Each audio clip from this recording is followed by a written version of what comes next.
Channel मुझे ले रहा है नौकरी पे, ये बताइए.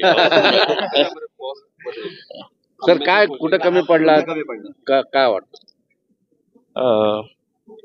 पता नहीं है मुझे, मतलब इस सवाल का जवाब इतना है कि ये ज़िले के साथ, ये शहर के साथ हमने बहुत मोहब्बत की थी, लेकिन आज जब नतीजे देख रहे हैं तो पता चल रहा है कि ये तो एक तरफा मोहब्बत थी, वन साइडेड लव चल रहा था हमारा.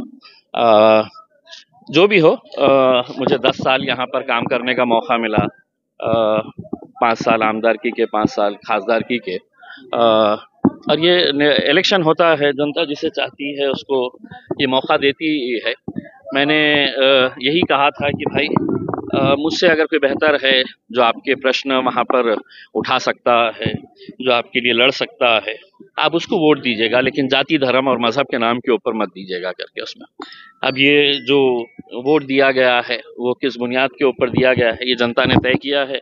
मैं उसका स्वागत करता हूँ और बधाई देता हूँ भुमरे साहब को. उम्मीद करता हूँ कि ये ज़िले के अंदर काम करने के लिए बहुत कुछ स्कोप है, बहुत बड़ा स्कोप है. तो ये ज़िले को आगे लेकर जाएंगे, शहर को आगे लेकर जाएंगे.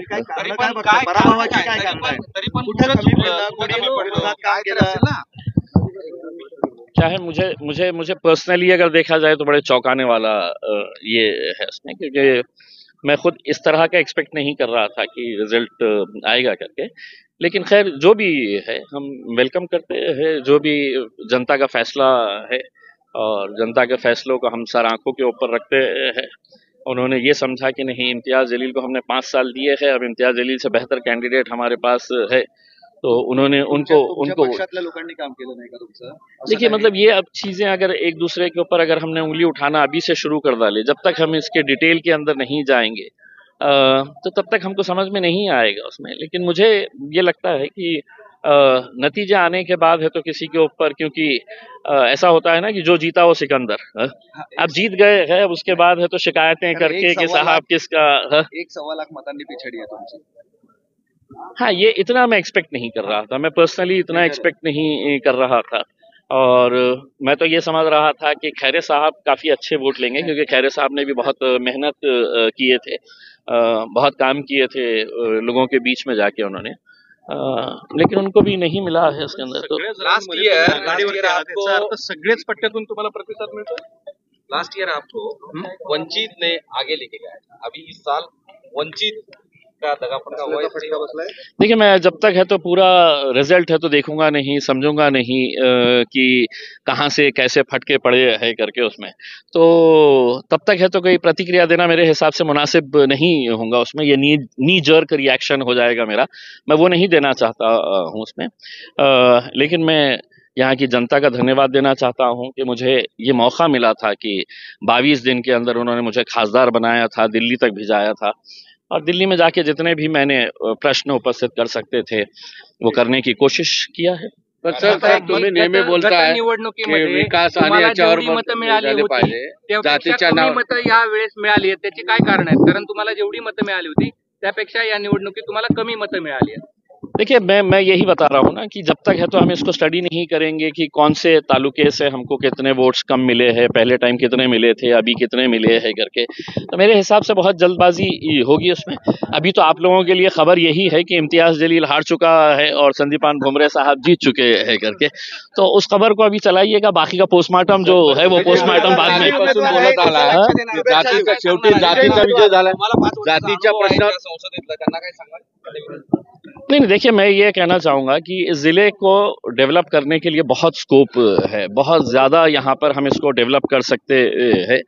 और यकीनन अब चूँकि वो सत्ताधारी पक्ष के है तो उसका फ़ायदा तो होगा ही, और यकीनन वो कुछ ना कुछ अच्छा ज़िले के लिए करेंगे, यही उम्मीद करते हैं.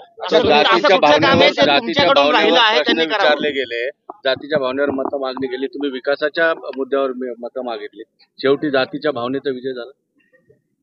देखिए साहब, मैंने एक बात लोगों से जो कहा था, मैं एक बार फिर से दोहरा देता हूँ. मैंने लोगों से ये कहा था कि अगर आपको वोट देना है और कोई अच्छा बेहतर कैंडिडेट है, मुझसे बेहतर है, तो आप उसको दीजिएगा वोट, मुझे कोई ख़राब नहीं लगेगा उसमें. लेकिन जाति धर्म और मजहब के नाम के ऊपर वोट देना बंद कर दे करके. अब हुमरे साहब को जो वोट मिला है वो काम की बुनियाद के ऊपर मिला है या जाति की बुनियाद के ऊपर मिला है, मुझे पता नहीं है उसमें। अब उसका भी एनालिसिस करके देखेंगे। अच्छा, तुम्ही एमआयएम पक्षाचे राज्याचे प्रमुख आहात, एमआयएम राज्याचे तुम्ही पक्षप्रमुख आहात इथले, राज्यातले एकूण निकालाचं सगळं बघितल्यानंतर तुमचं काय म्हणणं आहे की महाविकास आघाडीने मोठी मुसंडी मारलेली आहे, दुसरीकडे युतीचा बोलबाला होता पण ते देखिए, मैं इसको नहीं क्या बहुत पॉजिटिवली इस नज़रिए से देख रहा हूँ कि जो एक गुरूर और एक घमंड आ गया था कि हम 400 पार लेकर जाने वाले हैं, और महाराष्ट्र के अंदर आने के बाद इनके खास तौर से भारतीय जनता पार्टी के नेताओं का जो एक लैंग्वेज था कि हम 45 सीटें लेके आने वाले हैं, कोई कहता था कि 48 में से 46 सीटें लेकर आने वाले हैं, तो ये अगर हकीकत में देखा जाए तो एक घमंड और गुरूर की भाषा थी। जनता है तो आपको तो 10 पे भी लाके पटक सकती है, और अगर जनता के दिल में है तो आप 48 के 48 जीत सकते हैं करके। तो एक बहुत पॉजिटिव मैसेज इससे ये गया है कि जो लोग जमीन से जुड़े रहेंगे, जाति धर्म और मजहब के मुद्दों को नहीं उठाएंगे, विकास के बारे में बात करेंगे, तो लोग अब उसका साथ देंगे, क्योंकि अब लोग भी बहुत होशियार हो चुके हैं। मुबारक है, बहुत बहुत मुबारक है। विधानसभा लढवणार का आता? देखिए, मेरे हाथ में कुछ भी नहीं होता है, ये मेरे पार्टी के अध्यक्ष बैरिस्टर असदुद्दीन अवैसी साहब के ऊपर फैसला है, लेकिन इस रिजल्ट के बाद ये भी हो सकता है कि इम्तियाज जलील का 24 साल का पत्रकारिता का टर्म था, 10 साल का राजनीति का टर्म भी हो सकता है उसमें। देखेंगे आगे। पत्रकारिता में अच्छा ऑप्शन अगर मिल गया तो बूम पकड़ के यहाँ पे खड़े हो जाएंगे उसके अंदर।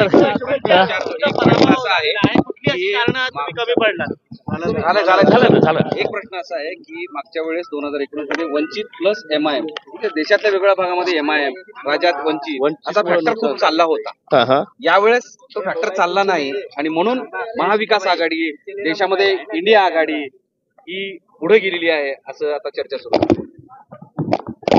काय आहे की म्हणजे मी पुन्हा एकदा आपल्याला सांगतो की जोपर्यंत आपण सगळं डिटेल्स काढत नाही की विनिंग कॅन्डिडेटला कुठे किती मतं मिळालेले आहे, जे पराभव झालेले आहे, मी असू द्या किंवा खैरे साहेब असू द्या, आणि जे दुसरे जे कॅन्डिडेट्स आहे, एक तर मी स्पष्टपणे सांगतो की या देशामध्ये इलेक्टोरल रिफॉर्म्स आणण्याची खूप आवश्यकता आहे। असे किती कॅन्डिडेट्स आहे की ज्यांनी 1000 मतं, 500 मतं, 2000 मतं, 3000 मतं घेतलेले आहे। म्हणजे याचा अर्थ हे होतो की आपण इलेक्शनला इतकं कॅज्युअली घेतो आणि एक एंटरटेनमेंट सारखं आपण हे करतो।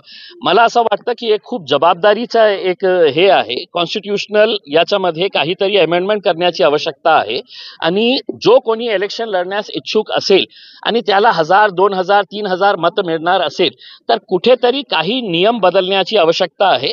आणि ते माझी अपेक्षा हे आहे की या सरकारने पहिल्या अधिवेशनामध्ये इलेक्टोरल रिफॉर्म्स आणून हे जे बिनकामाचे जे कॅन्डिडेट्स असतात, जे फक्त एंटरटेनमेंटसाठी हे इलेक्शनमध्ये उभे राहतात, त्यांच्यासाठी काहीतरी करण्याची आवश्यकता आहे। जाती आणि धार्मिक ध्रुवीकरणाला यावेळेस मतदारांनी नाकारलंय, कारण तुमच्यासारखे पक्ष जाती आणि धार्मिक ध्रुवीकरणाला खतपाणी घालायचे आणि इतर पक्ष सुद्धा हे अनेकदा समोर आले।